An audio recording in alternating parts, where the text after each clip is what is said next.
tunggal atau single value dan bersifat atomik atau tidak dapat dipecah lagi. Semua entry atau elemen data pada kolom tertentu dalam relasi yang sama harus memiliki jenis dan ukuran yang sama. Lalu masing-masing atribut dalam relasi harus memiliki nama yang unik ya. Dalam satu relasi tidak terdapat dua baris yang identik. Nah, pengertian basis data relasional sendiri yaitu menggunakan tabel dua dimensi yang terdiri atas baris dan kolom untuk memberikan gambaran sebuah berkas data.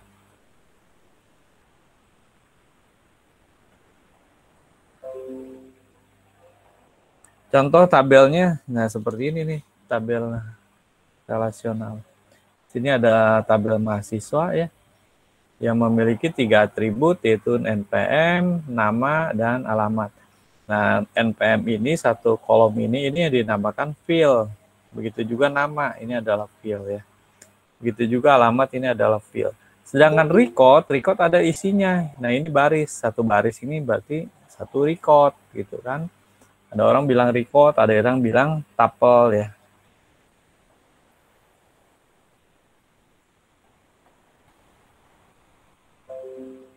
Nah, ini contoh tabel yang kedua ya, tabel mata kuliah. Sama seperti tadi.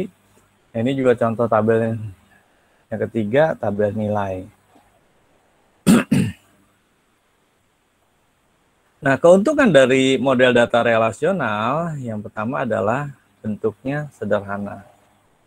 Yang kedua, datanya sangat cepat diakses. Yang ketiga, mudah melakukan berbagai operasi data. Struktur datanya mudah dilakukan perubahan. Data direpresentasikan secara logik, user tidak membutuhkan bagaimana data disimpan.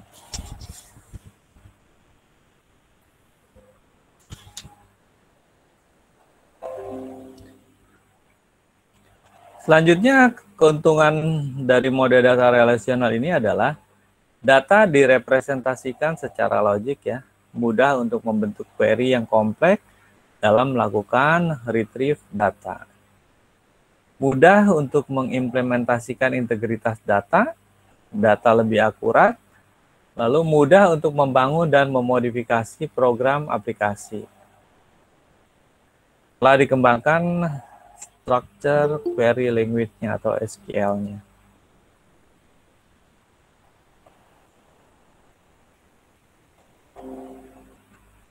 Nah, jika ada keuntungan pasti ada kelemahannya ya kan. Nah, kelemahan dari model data relasional adalah yang pertama user harus familiar dengan relasi antar tabel. Yang kedua, kelompok informasi atau tabel yang berbeda harus dilakukan join atau digabungkan untuk melakukan retrieve data atau penemuan kembali data, pengambilan kembali data. Yang ketiga, user harus belajar bahasa SQL.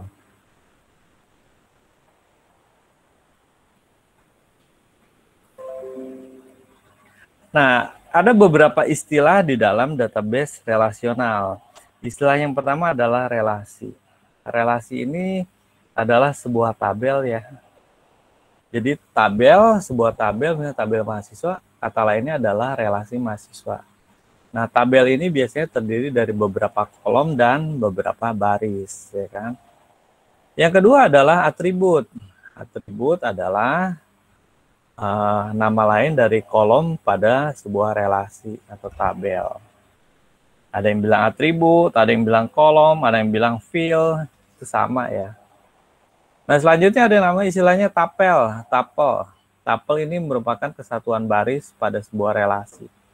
Sering juga disebut dengan record. Nah, itu 3 buah istilah-istilah dalam database relasional. Istilah selanjutnya adalah domain. Nah, domain ini adalah kumpulan nilai yang valid dan bersifat atomik. Sehingga sebagai suatu nilai untuk satu atau lebih atribut. Jadi domain ini nilai yang valid ya, bersifatnya atomik, maksudnya Kalau atomik itu tidak bisa dipecah lagi ya, sudah merupakan intinya dari sebagai satu nilai untuk satu atau lebih atribut. Nah, yang selanjutnya adalah derajat atau degree. Nah, ini merupakan jumlah atribut dalam sebuah relasi. Ada berapa atribut dalam sebuah relasi gitu kan? Berarti kalau dalam sebuah tabel punya 3 field, berarti dia punya 3 derajat. Gitu. Ada lagi namanya cardinality. Nah, dalam sebuah relasi merupakan jumlah tupel yang terdapat dalam sebuah relasi. Nah, ini hubungannya nanti masuk ke diagram IR nih, entity relationship diagram. Masuk nih semuanya ya. Nah, kalau kita bicara teori seperti tadi, mungkin kita sulit mengilustrasikannya ya. Nah, ini adalah ilustrasi dari istilah-istilah di dalam database relasional.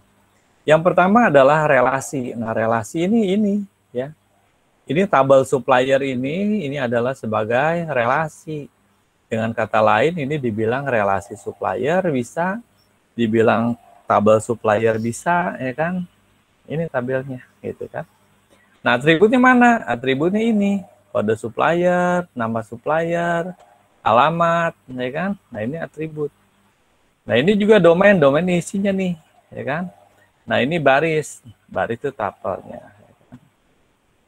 Nah, kalau dari degree atau derajat ada berapa kolom di dalam relasi ini? Nah, itu menunjukkan derajat degree seperti itu. Ini relasinya bisa kita pahami ya. Nah, di dalam database relasional, ya kan, ada yang namanya relational key, kan? Nah, key ini adalah satu atau gabungan dari beberapa atribut yang dapat membedakan semua baris data dalam tabel secara unik. Jika satu atribut dijadikan key, maka tidak boleh ada 2 atau lebih baris data dengan nilai yang sama untuk atribut tersebut. Ada 4 macam key ya. Di sini ada super key, candidate key, primary key, dan foreign key. Ini slide saya kelihatan ya? Kelihatan, Pak. Oke, ya. Kelihatan, Pak. Nah, yang pertama adalah super key. Ya kan? Super key ini satu atribut atau kumpulan atribut yang secara unik mengidentifikasi sebuah tupel di dalam relasi. Kita lihat nih. Super key. Yang kedua ada kandidat key. Nah, ini kandidat key merupakan kumpulan atribut minimal di dalam relasi yang dapat membedakan setiap baris data dalam sebuah tabel yang unik. Kandidat key. Ada lagi yang namanya primary key. Nah, kita akan banyak ketemu nih dengan bahasa ini nih. Primary key gitu ya kan.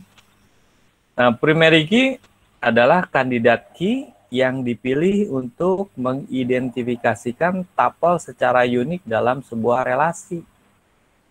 Nah, pemilihan primary key umumnya didasari oleh yang pertama, key tersebut lebih sering dijadikan sebagai acuan. Yang pertama. Yang kedua, key tersebut lebih ringkas. Yang ketiga, key tersebut bersifat unik. Nah, ini primary key, ya kan? Kita akan sering ketemu nih dengan primary key. Nah, yang keempat adalah foreign key atau kunci tamu. Yang tadi primary key atau kunci utama ya. Nah, primary key ini merupakan satu atribut dengan domain yang sama yang menjadi kunci utama pada sebuah relasi. Tetapi pada relasi lain, atribut tersebut hanya sebagai atribut biasa. Jadi dia bukan sebagai primary key, begitu kan? Nah, kunci tamu ditempatkan pada entitas anak dan sama dengan primary key induk direlasikan. Contohnya pada tabel mahasiswa mengambil kode mata kuliah, ya, mengambil mata kuliah. Di sini ada atribut NIM dan kode mata kuliah, ya kan? Nah, pada tabel nilai ini, NIM adalah primary key-nya, sedangkan kode mata kuliah adalah foreign key-nya. Tapi di tabel yang lain, tabel mata kuliah, ya kan, kode mata kuliah merupakan primary key-nya, gitu ya kan. Jadi kalau kita bahas di tabel nilai ini, ada dua sebetulnya ada dua tabel masternya, gitu kan. Ada dua tabel entitasnya. Yang pertama adalah tabel mahasiswa, isinya NIM dan nama mahasiswa. Yang kedua ada tabel mata kuliah, primary key-nya kode mata kuliah, lalu atribut selanjutnya adalah mata kuliah, gitu kan. Nah, karena dua tabel itu jadiin satu, jadi di dalam tabel transaksi yang namanya tabel nilai, gitu kan.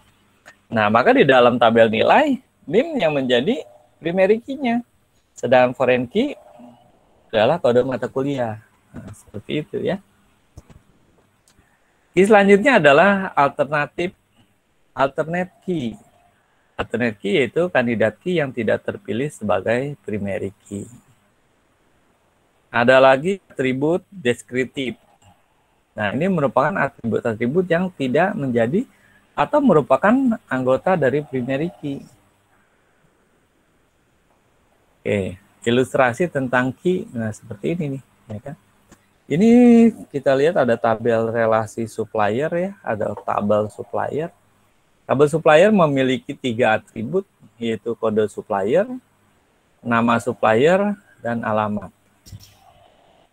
Nah, kalau kita bilang kandidat key-nya yang mana? Kandidat key adalah ya semua atribut yang ada di tabel supplier.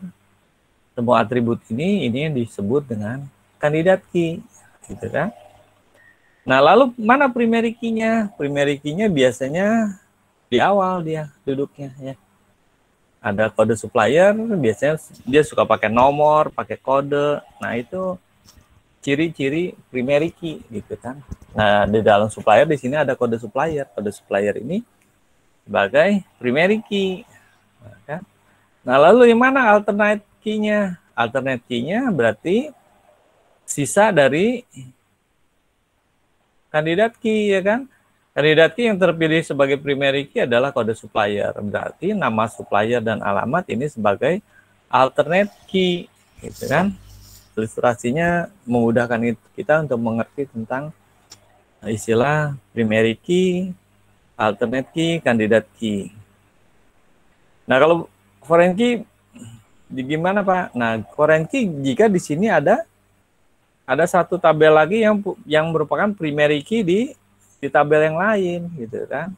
Jadi kalau ada di tempat lain dia adalah atribut tersebut primary key, lalu masuk ke tabel di sini dia tidak primary key, nah itu namanya foreign key.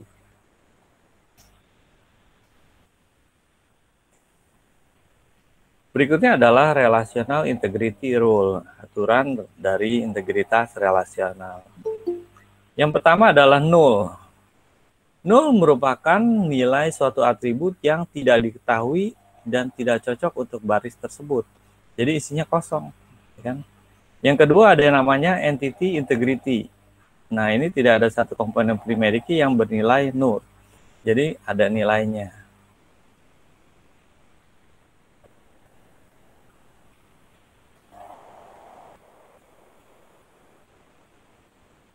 Waduh, salah klik lagi.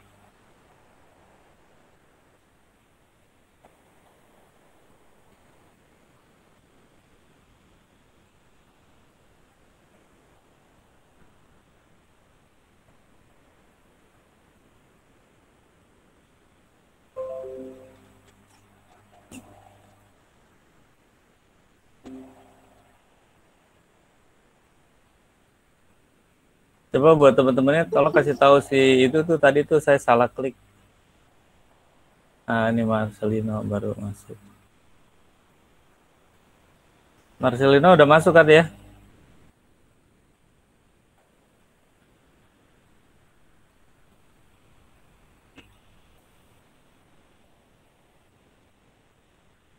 Oke. Nah, berikutnya adalah referential integrity. Nah, ini adalah satu domain dapat dipakai sebagai kunci primer bila merupakan atribut tunggal pada domain yang bersangkutan.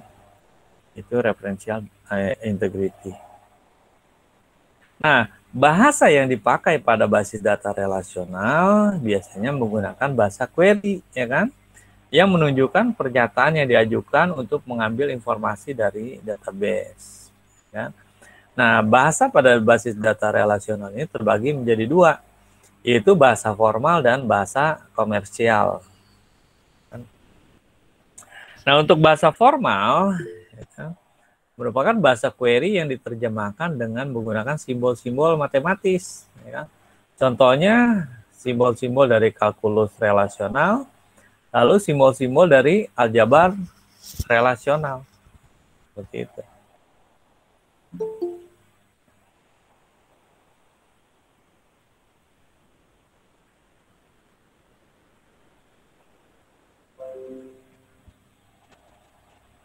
Nah, untuk bahasa kalkulus relasional, ini bahasa query non-prosedural, yang berarti bahasa query-nya nggak pakai prosedur, ya kan? Yang menunjukkan pemakai menspesifikasikan data apa yang dibutuhkan tanpa menspesifikasikan bagaimana cara untuk mendapatkannya. Nah, di dalam kalkulus relasional ini terbagi dua, jadi yang pertama adalah kalkulus relasional tuple, yang kedua adalah kalkulus relasional domain. Gitu ya. Nah, sedangkan di aljabar relasional, bahasa query-nya yang dipakai adalah prosedural, ya kan? Nah, pemakai menspesifikasikan data apa yang dibutuhkan dan bagaimana untuk mendapatkannya. Jadi dia punya satu prosedur. Aljabar relasional sendiri terdiri dari 6 operator. Menggunakan satu atau dua relasi sebagai input dan menghasilkan relasi baru sebagai hasil. Ya kan? Nah, berikut ke-6 operator tersebut adalah, yang pertama adalah select, yang kedua adalah project, yang ketiga adalah union, yang keempat adalah self difference, yang ketujuh adalah Cartesian product, yang kedelapan ada rename.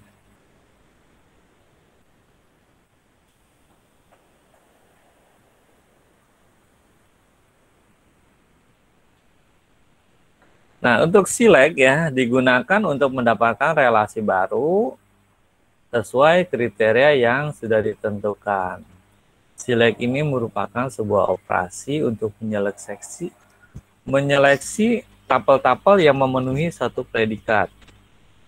Nah, kita dapat menggunakan operator perbandingan ya. Di sini operator yang biasa dipakai adalah lebih kecil, lebih besar sama dengan, lebih kecil sama dengan atau tidak sama dengan pada predikat. Beberapa predikat dapat dikombinasikan menjadi predikat penjemuk dengan menggunakan penghubung ya. Penghubungnya dia pakai N atau pakai OR. Lambangnya seperti ini nih, ada V terbalik sama OR atau V. Nah, sintak yang digunakan biasanya begitu tuh, S ya kan, kurung buka, karakteristik, kurung tutup, lalu ada kurung tabel apa yang mau diambil gitu kan. Nah, berikut adalah implementasi pemakaian select dalam sebuah kasus. Di sini ada sebuah tabel nih, ya. Tabelnya relasi tabel atribut pertama adalah akun nomor, ada tipe, ada balance ya. Akun nomor berisi akun, tipe berarti di sini ada tipenya ya. Tipenya ada checking, ada saving ya. Sini ada balance berisi misalnya ada 8 juta, 6 juta, 8,5 juta. Nah, kita kalau sebagai bahasa, kita memakai bahasa manusia memberikan perintah pada database tersebut, misalnya dari operasi select tersebut, misalnya bahasanya seperti ini. Carilah semua entity account dengan tipe saving dan saldo lebih dari 4 juta, ya kan?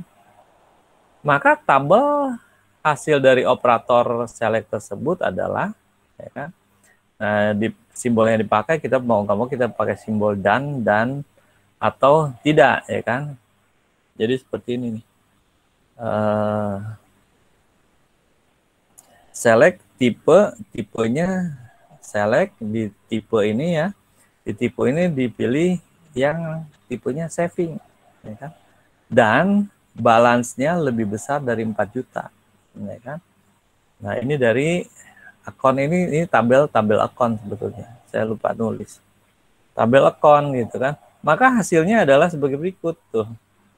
Hasilnya adalah tabel akun nomornya keluar nih, tabelnya akun nomor berapa, tipenya saving, ya kan, balance-nya keluar 8.500.000. Nah, seperti itu implementasinya ya dalam pemakaiannya. Nah, yang kedua adalah operasi project. Ya, project simbolnya V gini ya. Operasi project adalah operasi unary yang mengirim relasi argumen dengan kolom-kolom tertentu. Karena relasi adalah himpunan, maka baris-baris duplikasi dihilangkan. Nah, operasi ini digunakan untuk memilih kolom atau atribut tabel tertentu dari sebuah sintaks. Nah, operasi project ini digunakan untuk mendapatkan relasi baru yang tidak duplikat pada atribut yang sudah ditentukan. Sintaks yang digunakan dalam operasi proyek ini adalah sebagai berikut. Sini project kolom 1 sampai kolom tertentu nih dalam sebuah tabel apa gitu ya kan. Nah, seperti itu. Kita lihat implementasinya ya. Nah, pada operasi algebra, ya kan, operasi relational project ini, dia maunya cari ini di dalam kolomnya ada jenis kelamin dan jurusan gitu kan. Jadi kalau P dalam kurung jenis kelamin, jurusan, tutup, menghasilkan relasi. Nah, misalnya dari sebuah relasi tabel relasi mahasiswa ya, di relasi mahasiswa ini ada keterangan mempunyai atribut NIM, nama, jenis kelamin, jurusan gitu kan. Maka hasilnya lihat di sini jenis kelamin sama jurusan. Maka dari proyek ini berarti hasilnya adalah sebuah tabel. Seperti itu. Sampai sini ada pertanyaan?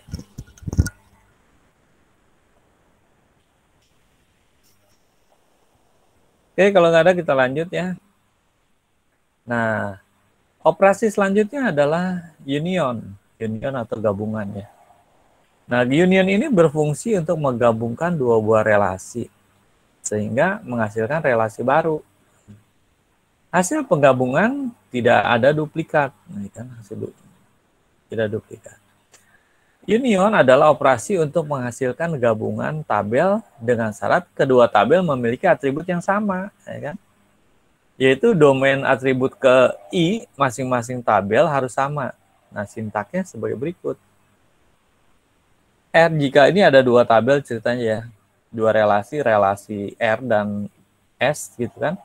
Jadi kalau relasi R kita gabungkan dengan relasi S, maka sama dengan dalam kurung kurawal terbuka adalah X ya, di mana X merupakan elemen R atau X merupakan elemen S gitu kan.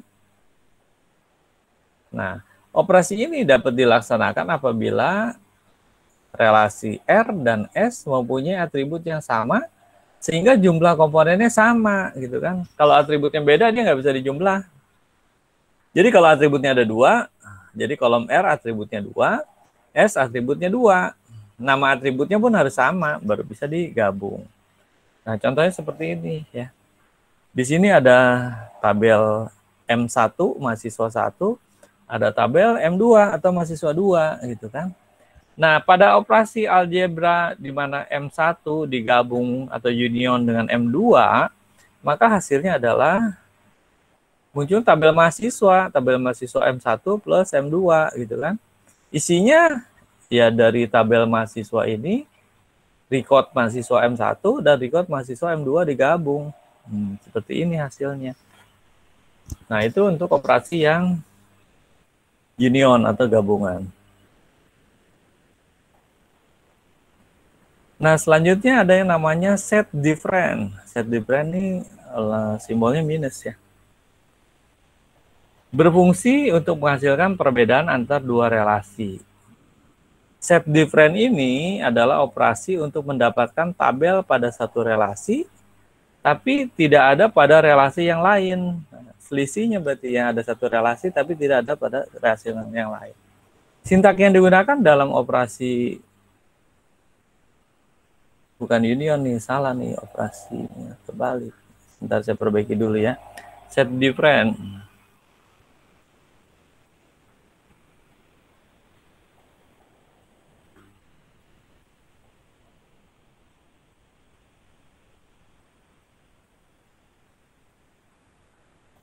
Dalam operasi set different ini adalah sebagai berikut. Kalau tadi R digabung dengan S, maka ini adalah R minus S.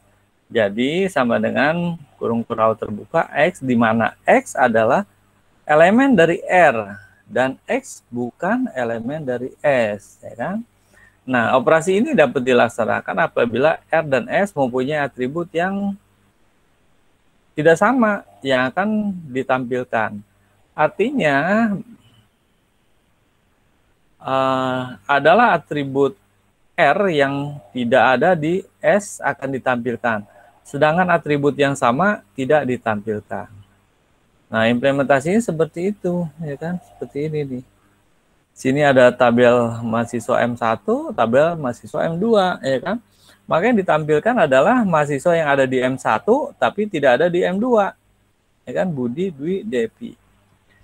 Nah, cuma ada kesalahan nih bahasanya, ya kan? Yang ditampilkan operasi ini dapat dilaksanakan apabila R dan S mempunyai atribut yang tidak sama, bukan atribut, record, mempunyai atribut record pada atribut record. Record nih harusnya record ya, isi pada atribut yang tidak sama gitu kan.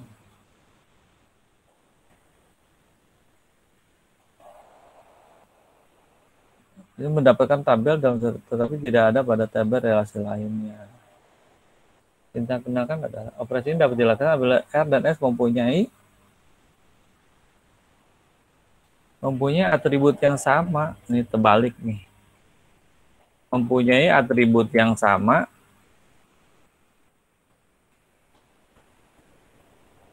tetapi recordnya tidak sama, ya.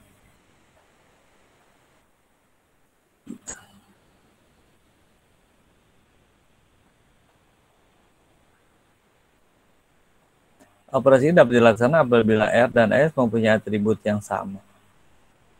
Sama tetapi recordnya tidak sama.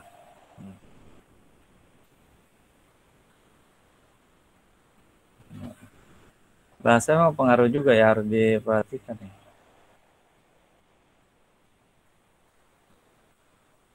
Gitu ya.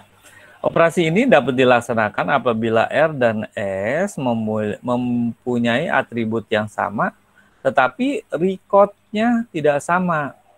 Artinya atribut R yang tidak ada di S akan ditampilkan, sedangkan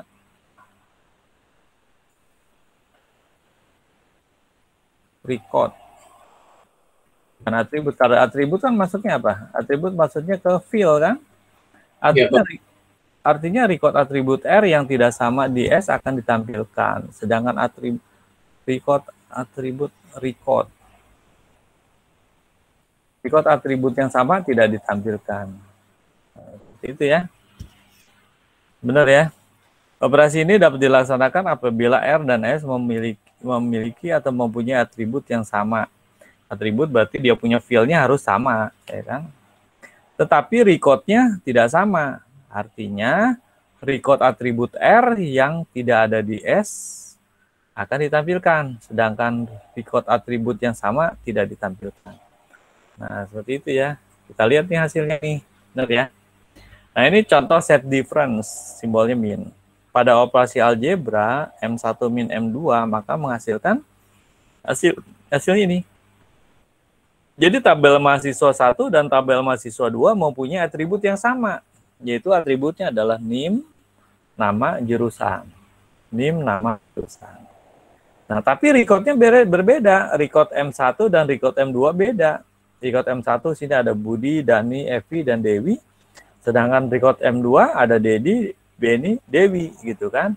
Nah, dari hasil yang tadi adalah M1 dikurang M2. Nah, maka yang ada di M1 dan tidak ada di M2 adalah Budi, Dani, dan Evi, ya kan. Dewi ada nih, sama. Nah, Dedi dan Beni, dia bukan itu yang diminta. Yang diminta adalah record ini dikurangi record ini, yang mana yang ada, gitu, ya kan.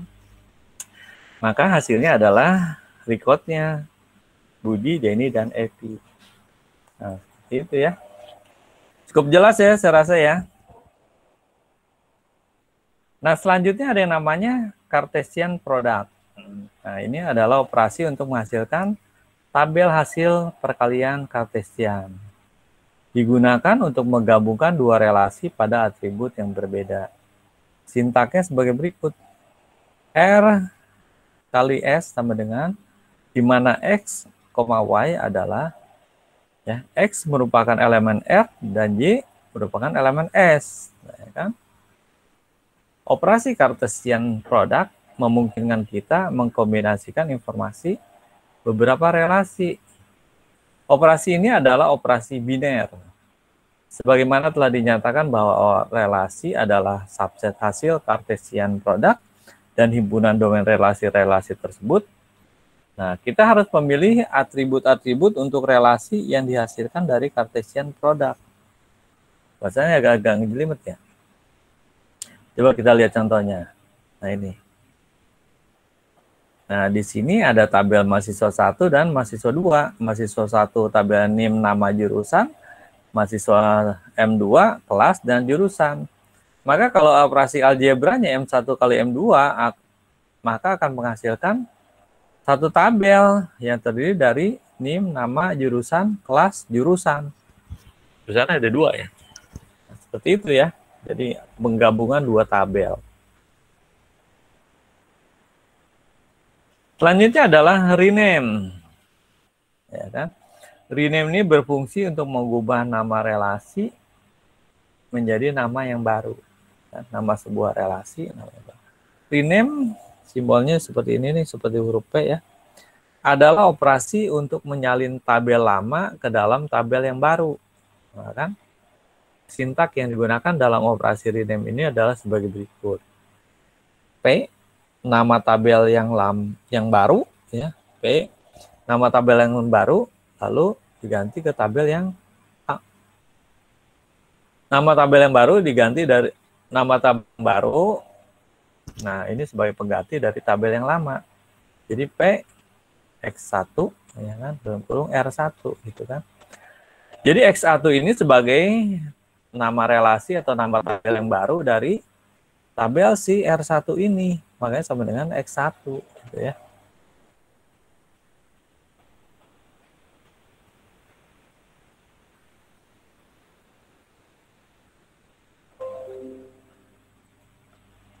Nah, kita lihat contoh implementasinya. Oh, nggak ada.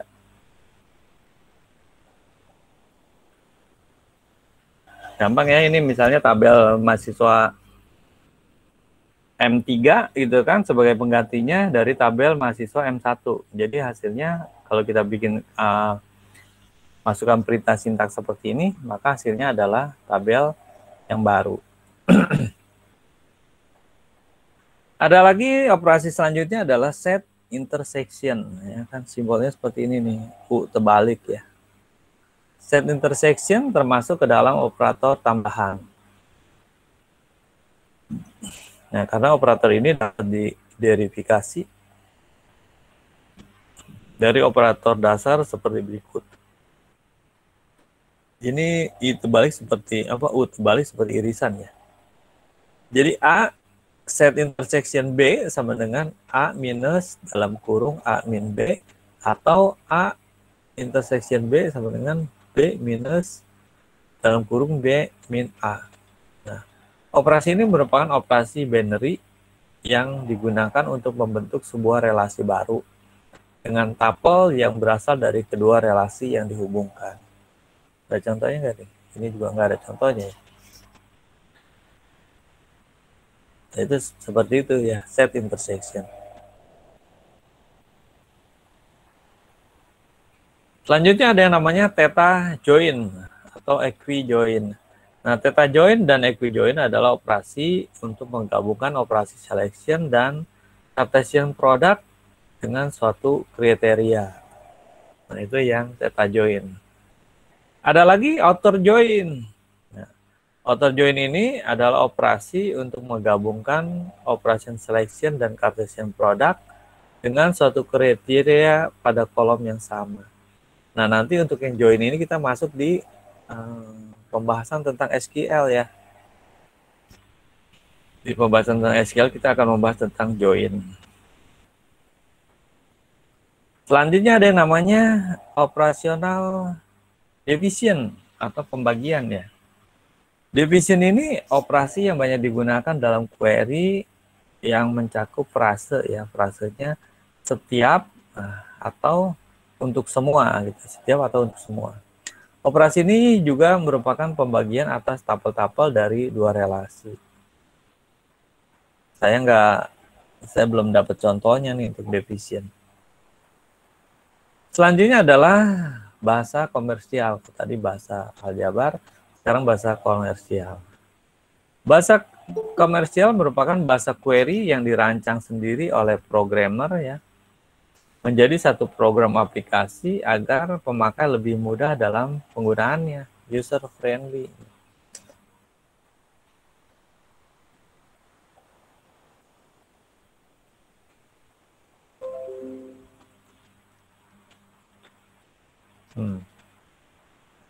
Nah, ini adalah bahasa komersial ya, ada 3 nih. Ada QL ya, QL ini berbasis pada bahasa kalkulus relasional. Ada lagi QBE ya, QB ini berbasis pada bahasa kalkulus relasional. Ada lagi yang SQL nih. Nah, nanti yang pertemuan selanjutnya nanti kita akan membahas nanti tentang SQL ini ya. SQL ini berbasis bahasa kalkulus relasional dan aljabar relasional campuran.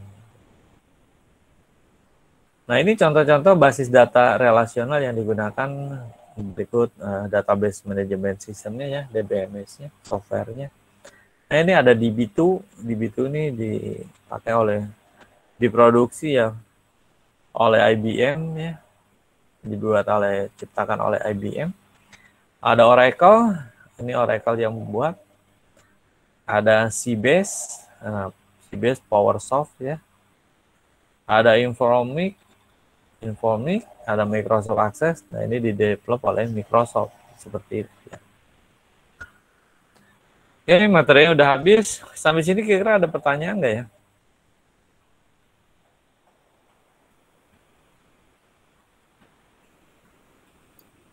Pak, ada prakteknya nggak ntar, Pak? Ada, saya rencana praktek setelah pertemuan keberapa ya, mungkin ke-11 atau ke-12 gitu kan. Makanya kalian di sini udah pernah ini apa namanya? Udah pernah install software SAMPP belum ya? Sudah, Pak, sudah. Udah ya? Ya.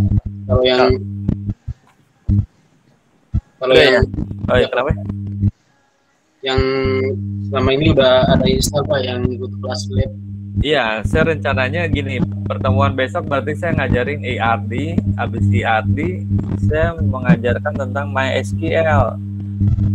Nah, dari MySQL nanti ada 2 pertemuan terakhir itu kita membuat, kenapa nih bunyi? Nah, jadi pertemuan 10 hari ini database relasional, 11 ER diagram, 12 saya masuk ke bahasa SQL, MySQL dan SQL ya. Pertemuan selanjutnya Saya masuk ke implementasi database nih. Yang pertemuan terakhir masuk ke itu pembuatan aplikasi sederhana. Jadi ada aplikasi sederhana masuk ke database-nya, gitu kan. Rencananya masuknya seperti itu. 9, 10, 11, 12, 13, 14. Ya benar nggak, genap nggak? Kemarin kan normalisasi. Hari ini database relasional, besok ARD, MySQL, bahasa SQL, bahasa SQL dan MySQL, lalu pembuatan database buatan praktik database, lalu pembuatan aplikasinya. Pas nih, udah ya. 6 pertemuan. Nanti kalau kalian udah bisa install SAMPP, berarti saya hanya penjelasan di awalnya saya skip terus, lalu kita masuk ke tentang itunya apa? Fitur-fitur yang ada di MySQL, sekalian sama masuk ke contoh dari bahasa SQL-nya ya, kita praktekkan ya. Berarti kan mungkin saya hanya demo, jadi kalian nanti bisa coba di laptop masing-masing. Selanjutnya baru ada itu tuh, masuk ke, saya lihat dulu nih di bukunya. Praktek membuat sebuah database. Nah, nanti kalian di semester 5 kalian ketemu lagi sama manajemen basis data, ya kan? Nah, di situ mungkin kalian kebanyakan praktek ya. Perancangan basis data ya, basis data. Jadi ngerancang sebuah basis data dari sebuah, misalnya dari sebuah dokumen, kita rancang basis data, membuat rancangan diagramnya, mentransformasikannya, membuat struktur tabelnya, ya kan? Membuat kamus datanya. Nah, itu masuk di pertemuan 13 ya. Kalau dihitung yang UTS 8 berarti 13. Kalau pertemuannya materi kuliah murni itu pertemuan ke-11. Nah, yang ke-12 terakhir kita membangun sebuah aplikasi mahasiswa sederhana. Nah, itu seperti itu ya. Ada lagi?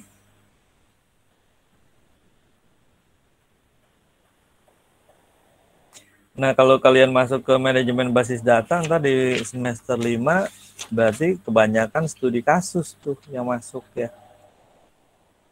Itu aja saya rasa.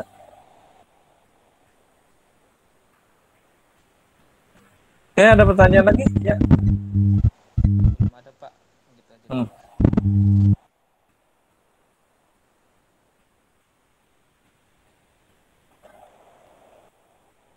Yang lain ada lagi? Oke, buat yang ikut Gemastik besok kita jadi ada beberapa tim yang sudah dilengkap ya. Saya rasa mungkin kita coba untuk daftar gitu ya kan. Cuma besok kalau misalnya nggak memungkinkan, saya nggak mau ada ketemuan ya, karena ini lagi ini katanya tuh banyak ini ya. Kasus COVID, Pak. Iya. Jadi bisa kita coba dari rumah masing-masing ya, nanti saya bantu gitu kan. Ya kita siapin datanya. Ada beberapa tim nih yang udah lengkap ya kan. Kasper timnya udah lengkap tuh. Siapa lagi kemarin tuh? Saya ada datanya. Nanti kita coba daftar. Ketua timnya aja yang daftar ya. Jadi ketua timnya daftar, kita lihat dulu dibutuhkan dokumennya apa aja gitu kan. Nah, seperti itu ya. Oke, kalau nggak ada pertanyaan lagi, saya akhiri dulu pertemuan hari ini. Sampai ketemu minggu depan ya. Selamat malam semuanya. Malam Pak. Malam, Pak. Malam Pak, terima kasih Pak. Yuk, masih. Nah, Iko juga udah lengkap nih Iko ya, kamu grupnya ya. Iya Pak, tinggal daftar aja besok. Iya, besok saya cek dulu tuh daftarnya apa aja, nanti saya share.